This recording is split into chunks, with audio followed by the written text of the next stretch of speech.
திருப்பாவை பாசுரம் 5.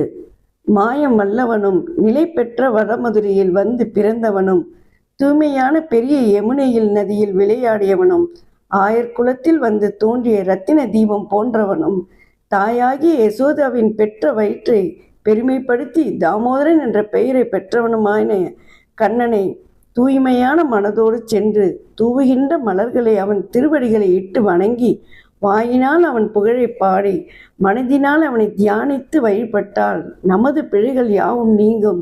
வந்து சேர இருக்கும் வினைகளும் நம்மை நெருங்க அவை தீயிலிட்ட பஞ்சு போல் பொசுங்கி மறைந்து போகும்.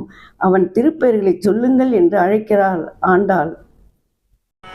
மாயனை மண்ணு வட மதுரை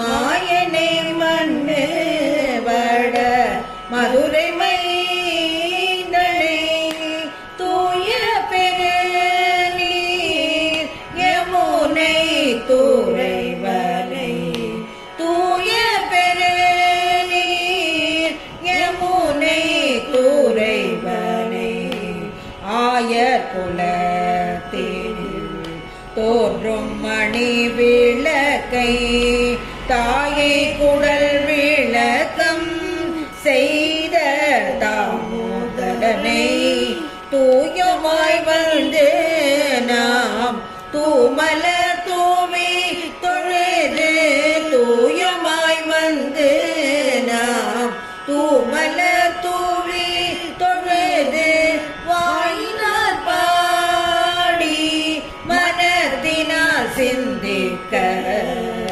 வாயினால் பாடி மனத்தினால் சிந்திக்க போய பிழையும் புகு தருவான் நின்றனவும் தீயினில் தூசாகும் செப்பேலோரெம்பாவாய் தீயினில் தூசாகும் செப்பேலோரெம்பாவாய்